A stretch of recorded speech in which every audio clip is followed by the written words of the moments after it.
Dress topless. తప్పు చేయకుండా ఉండడానికి శిక్షణ లేదు, తప్పు చేసిన శిక్ష లేదండి.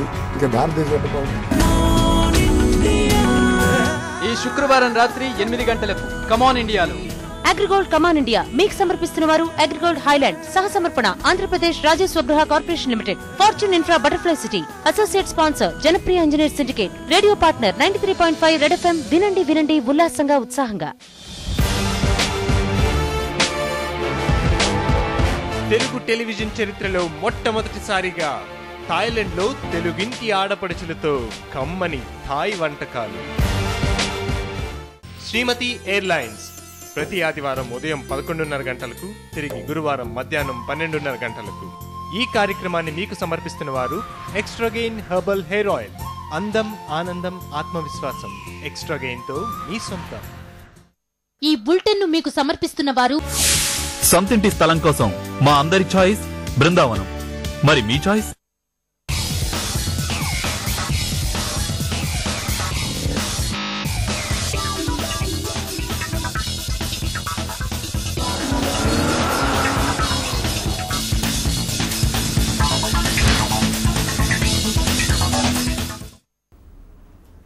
Hi friends, welcome to HN TV sports. నేను పృథ్వీ.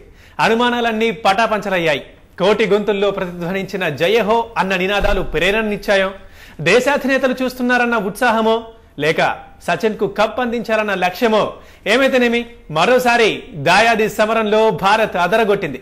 ప్రపంచ కప్ లో పాక్ పై ఆధిపత్యాన్ని కొనసాగిస్తూ మొహాలీ వేదికపై మువ్వన్నెల పతాకాన్ని రెపరెపలాడించింది. బిలియన్ అభిమానుల ఆశల్ని నిలబెడుతూ వరల్డ్ కప్ ఫైనల్ బెర్తును ఖరారు చేసుకుంది. కపిల్ డేవిల్స్ చరిత్రను తిరగరాసేందుకు లంకేయులతో అంతిమ పోరుకు సిద్ధమైంది. ఈ నేపథ్యంలో మొహాలీలో భారత ఆట తీరు, వాంఖడేలో శ్రీలంకపై అనుసరించాల్సిన వ్యూహాలపై హెచ్ఎం టీవీ ప్రత్యేక చర్చా కార్యక్రమం ఇప్పుడు చూద్దాం.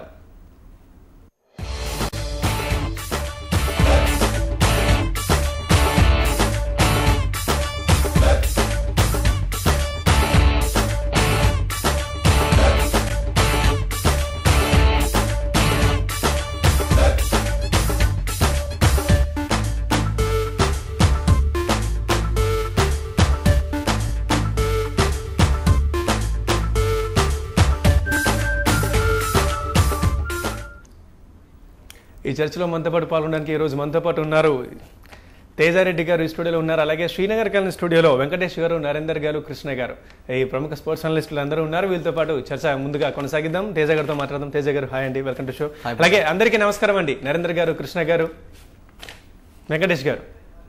రైట్, తేజారెడ్డి గారు, ఫస్ట్ ఆఫ్ ఆల్ చెప్పండి, నిన్న మొహాలీలో పాకిస్తాన్ పై గెలుపు కారణాలు ఏమని మీరు అనుకుంటున్నారు? మెయిన్ రీజన్స్ అండి కాన్ఫిడెన్స్ లెవెల్స్ ప్లస్ ధోని యొక్క క్యాప్టెన్సీ అని చెప్పాలి. ఎందుకంటే తను తీసుకున్న ఒక బ్రేవ్ స్టెప్స్ అనమాట. He has kept his brain. ఈసారి నిన్న జరిగిన సెమీఫైనల్ మనం చూసామంటే, ఎందుకంటే ఇంతకుముందు మ్యాచ్లో మనం ఓవరాల్గా క్వార్టర్ ఫైనల్స్ వరకు మనం చూస్తూ వచ్చామంటే లీగ్ దశల్లో చాలా కామెంట్స్ వచ్చాయి. ధోని తన క్యాప్టెన్సీ చాలా వీక్గా ఉంది, ఫీల్డ్ సెట్టింగ్స్ కరెక్ట్గా పెట్టడం లేదు, ఫీల్డ్ ప్లేస్మెంట్ సరిగా చేయడం వల్ల లేకపోవడం వల్ల మనం 300+ స్కోర్ చేసినా మనం ఓడిపోతున్నామని. కానీ క్వార్టర్ ఫైనల్స్ నుంచి మనం చూసామంటే 260 టార్గెట్ మనం ఎలా చేయగలుగుతున్నాం, సెట్ చేసిన టార్గెట్ని ఎలా డిఫెండ్ చేసుకోగలుగుతున్నాం అని మనం చూసాం. బ్యాటింగ్ ఏదైతే మనకి ఇన్ రోజుగా స్ట్రెంగ్త్ ఉందో, బౌలింగ్ ఎంతో వీక్గా ఉందని ఒక మైనస్ పాయింట్ మనకి ఎప్పటి నుంచో ఉంది.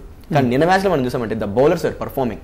ఆస్ట్రేలియా లాంటి టీంను 260కి ఒక కంట్రోల్ చేయగలిగిన టీము పాకిస్తాన్ 260 లోపల ఆల్అౌట్ చేయగలుగుతున్న కాన్ఫిడెన్స్ లెవెల్స్ ప్లేయర్లు అంటే చూసి ఒక ఆడియన్స్కి మనకే కల్పించింది జరిగిన లీగ్ మ్యాచ్లో కానీ లాస్ట్కి వచ్చిన క్వార్టర్ ఫైనల్స్ మ్యాచ్లో కానీ. నన్ను అడిగితే ధోని ఒక బ్రేవ్ డెసిషన్స్ అండి. క్వార్టర్ ఫైనల్స్లో ప్లేస్మెంట్స్ మార్చడం అంటే యూసఫ్ పఠాన్ పక్కన పెట్టి రైనాన్ తీసుకొని రావడం, he won the match for us లిటల్గా చెప్పాలంటే. నిన్న మ్యాచ్లో కూడా బ్రేవ్గా రాణిస్తున్న అశ్విని పక్కన పెట్టి, ఎన్నో ప్రెషర్స్ ఉన్నా అశ్విని పక్కన పెట్టి బ్రేవ్గా నెహ్రాన్ తీసుకొని వస్తే he got the best economy rate. 3.3 for over is wonderful in the context of a match. ఎప్పుడైతే 260 ఒక మోడెస్ట్ టోటల్ని మనం డిఫెండ్ చేసుకుంటున్నాము, 10 overs 33 runs 2 wickets is fantastic record. And Nehra prove చేశాడు, నెహ్రా సెలక్షన్ రైట్ అని ధోని ప్రూవ్ చేశాడు. I think Dhoni should be credited. At the same time bowlers are the main reason. చెప్పాలంటే bowlers వల్లే నేను మ్యాచ్ మనం గెలిచామని చెప్పాలి. సో మొత్తానికి కాన్ఫిడెన్స్ లెవెల్స్ బాగున్నాయి అంటారు. ఎగ్జాక్ట్లీ.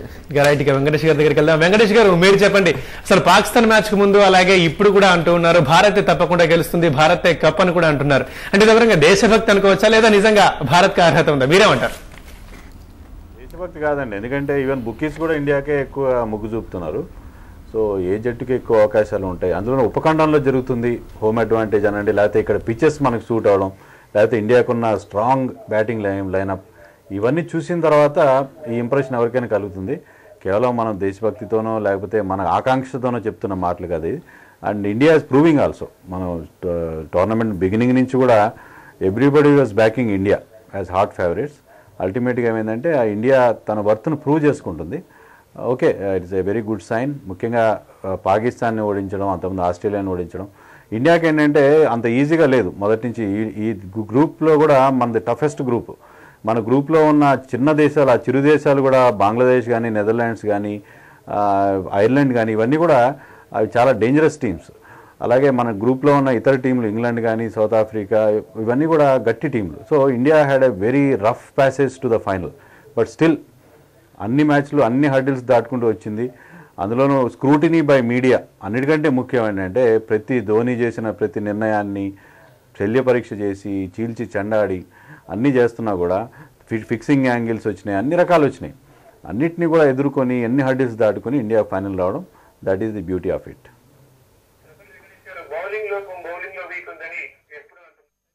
మ్యాచ్లో గెలుస్తున్నాం, ఆస్ట్రేలియా మ్యాచ్లో బౌలింగ్తోనే గెలిచాం, ఇప్పుడు కూడా బౌలింగ్తోనే గెలిచాం మనకు కనబడుతుంది. కానీ కాకపోతే అది ఆ రోజు ఆట మాత్రమే, బౌలింగ్లో నిజంగా మనకు బలం లేదు అని అంటున్నారు. దీని గురించి మీరేమంటారు?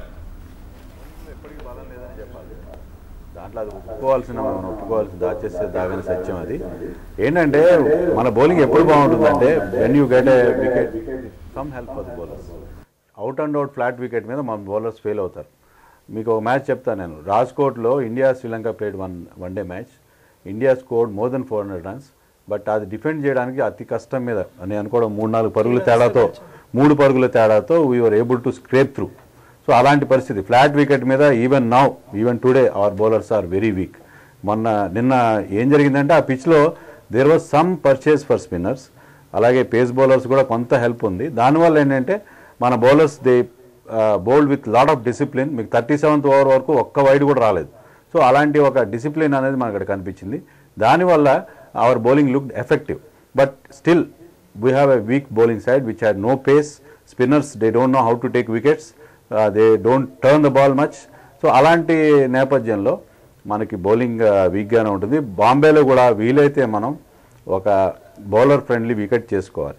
ఫ్లాట్ వికెట్ తీసుకుంటే మనం మళ్ళీ రాజ్కోట్ ఎక్స్పీరియన్స్ రిపీట్ అయ్యే ప్రమాదం ఉంది. Even if you score 400 also Sri Lanka has that fire power to చేస్ దట్ టార్గెట్. నరేంద్ర గారి దగ్గరికి వెళ్దాం. నరేంద్ర గారు మీరు చెప్పండి, మొత్తానికి మ్యాచ్ అన్ని గెలుస్తూనే ఉన్నాం, పర్లేదు, వరల్డ్ కప్ ఫైనల్ దాకా కూడా వెళ్ళాం, ఫైనల్ కూడా గెలుస్తామని అనుకుంటున్నాం. అయితే అందరికీ ముందుండి నడిపించాల్సిన నాయకుడు మాత్రం తడబడుతున్నాడు ఇన్ని మ్యాచ్ల్లో. ఇప్పటికీ ధోని ఒక్క బిగ్ స్కోర్ కూడా చేయలేదు. మొన్న లాస్ట్ పాకిస్తాన్తో మ్యాచ్లో కూడా చేయాల్సినప్పుడు కూడా తడబడ్డాడు. సో ఇదేమైనా మనకి ఎఫెక్ట్ అవుతుందంటారా ఫైనల్లో? ఒకటి సీజన్డ్ ప్లేయర్స్ తోటి చాలా రోజులు బిగ్ స్కోర్ చేయకుంటే ఒక రకంగా అది అడ్వాంటేజ్ కూడా. మనం రికీ పాంటింగ్ విషయంలో చూసాం, చాలా అసలు ఆల్మోస్ట్ 7.5 తన దగ్గర నుంచి బిగ్ స్కోరు, ఇన్ఫ్లుయెన్షియల్ స్కోరు అనేది లేదు. కానీ ఎప్పుడైతే చాలా అవసరమైందో జట్టుకి ఇండియాతో క్వార్టర్ ఫైనల్లో, అప్పుడు ఒక అద్భుతమైనటువంటి సెంచరీ చేశాడు. బిగ్ స్కోర్ డ్యూ ఉండడం అనేది ఎప్పుడు ఇట్లాంటి పెద్ద మ్యాచ్లు ఉన్నప్పుడు అడ్వాంటేజ్ కింద ట్రీట్ చేయొచ్చు. ఎస్, ఫామ్లో లేడు అనేది ఒకటి పక్కన పెట్టేసేస్తే, ఫామ్ కనుకనే అదే ప్రాతిపదిక అయితే తను మధ్యలో ఫ్లాషీ స్కోర్స్ చేసేటువంటి అవకాశం ఉండకూడదు. తను మధ్య ఫ్లాషీ స్కోర్స్ చేస్తున్నాడు. అయితే జట్టు అవసరం అనేది తీసుకోవాలి. ధోని బ్యాటింగ్కి వచ్చినటువంటి చాలాసార్లు తను ఎప్పుడు కూడా 2 మైండ్స్లో తను ఉండాల్సి వచ్చినట్టు. ఒకటి 50 overs కంప్లీట్ చేయడం, రెండోది అప్పటి రన్ రేట్ని బెటర్ చేయడం. తనకి యూజువల్గా ఆ ప్లేస్లో వచ్చే 40-50 overs మధ్య వచ్చినప్పుడు రన్ రేట్ 4.5, 5.5, 6 ఉంటే 7 చేసేటువంటి ప్రయత్నం చేయొచ్చు. కానీ ధోనికి 2-3 సార్లు ఎట్లాంటి పరిస్థితి వచ్చిందంటే రన్ రేట్ ఆల్రెడీ 7 ఉంది. సో దాన్ని ఇంకా చేయాలంటే భారీ స్ట్రోక్స్ తప్పకుండా వెళ్ళాల్సి వస్తుంది. సో ఆ రిస్క్ తీసుకోవడం అనేది తప్పనిసరి పరిస్థితి. ఎస్, ఫామ్లో లేనప్పుడు అట్లాంటి రిస్క్ చాలాసార్లు కలిసి రాకపోవచ్చు. ఎస్, వికెట్ మీద కనుక ఇంకొక 1-2 సార్లు, ఇంకొక 1-2 ఇన్నింగ్స్లో తను కొద్దిగా టైం స్పెండ్ చేయగలిగితే ఆబ్వియస్గా స్కోర్ ఒకసారి కాకుండా ఒకసారి వస్తుంది. ధోని తన క్లాస్ అంటే ఈ టెక్నికల్గా పర్ఫెక్ట్ ప్లేయర్ అని చెప్పడం లేదు. ఎస్, కానీ తన డిస్టింక్ట్ స్టైల్, డిస్టింక్ట్ క్లాస్ తనకుంది. తన ఓన్ స్టైల్లో మాత్రమే ఆడతాడు. ఎప్పుడైనప్పటికీ తను స్కోర్ చేయొచ్చు. ఎస్, అది ఆ డ్యూ ఉండడం బహుశా శ్రీలంకతో ఫైనల్లో వాంకడే స్టేడియంలో స్కోర్ చేయడానికే అనుకుంటాను. నరేంద్ర గారు ఎప్పుడైనా మాట్లాడితే ధోని గురించి బ్యాటింగ్ గురించే మాట్లాడుతున్నారు అందరూ, కానీ కాకపోతే కెప్టెన్సీ కూడా ఉంది కదా. క్యాప్టెన్సీ ఉంది, క్యాప్టెన్సీతో పాటు కీపింగ్ కూడా ఉంది. ధోని కీపింగ్ గురించి ఈ మధ్య పెద్దగా మాట్లాడలేదు.